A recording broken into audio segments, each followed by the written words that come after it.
Serait-ce parce que je suis exilé d'un pays totalitaire? Le mot peuple me fait frissonner. J'en ressens encore la fièvre des cortèges et des stades où l'on nous embarquait enfants.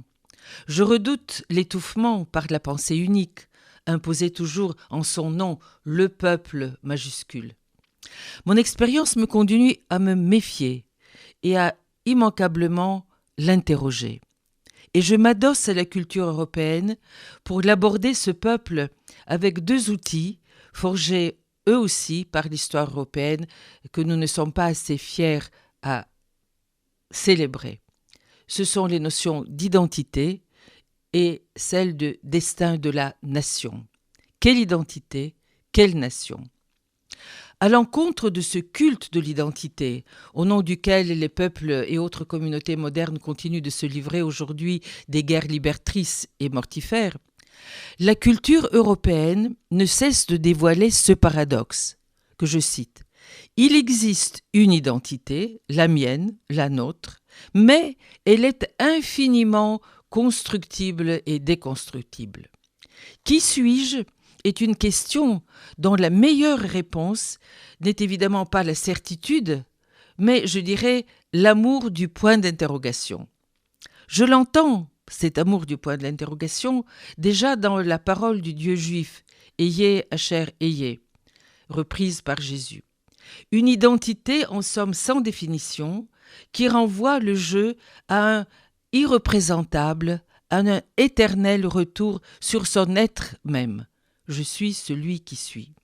Je l'entends d'une autre façon, dans le dialogue silencieux du moi pensant avec lui-même selon Platon, toujours deux en un, et la pensée platonicienne qui ne fournit pas de réponse, mais qui désagrège.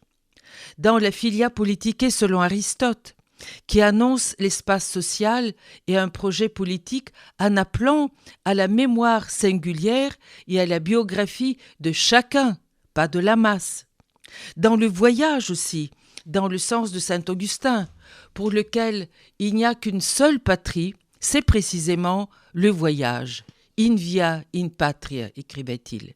Dans les essais de Montaigne aussi, qui consacre la polyphonie identitaire du moi quand il écrit ceci, « Nous sommes tous des lopins et d'une contexture si informe et diverse que chaque pièce, chaque moment fait son jeu. » Fin de citation. Dans le Cogito de Descartes, où l'on entend « Je ne suis que parce que je pense ». Mais qu'est-ce que penser? Je l'entends encore dans la révolte de Faust, d'après Goethe. Je suis l'esprit qui toujours nie. Dans l'analyse sans fin de Freud, là où c'était, je dois advenir, etc. Cette interrogation permanente, évidemment, peut dériver en haine de soi. Autodestruction dont l'Europe est loin d'être épargnée. Elle se bloque et se verrouille aujourd'hui en nationalisme et en populisme que les extrêmes brandissent comme une défense suicidaire face aux diverses crises. Mais l'identité mise en question, comme j'espère que vous l'avez entendu et comme elle devrait l'être dans l'idéal, l'identité mise en question peut déboucher aussi sur une identité plurielle. C'est le multilinguisme du nouveau citoyen européen que j'appelle souvent kaléidoscopique.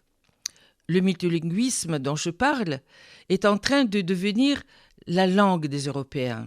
Les étudiants qui traversent les frontières avec les bourses Erasmus en sont l'exemple. Une nouvelle espèce émerge peu à peu, un sujet polyphonique, citoyen polyglotte d'une Europe plurinationale. Les diversités linguistiques européennes sont en train de créer précisément cet individu kaléidoscopique capable de défier le bilinguisme de Globish English. Le futur européen serait-il un sujet singulier, au psychisme intrinsèquement pluriel parce que trilingue, quadrilingue, multilingue? Pourtant, les nations n'ont pas confiance dans ce multilinguisme en marche qui préfigure le futur fédéralisme européen. L'écrivain Giraudoux écrivait une phrase que nous n'avons pas entendue suffisamment. Je cite « Les nations, comme les hommes, meurent d'imperceptibles impolitesses ». Fin de citation. On commence pourtant à le savoir.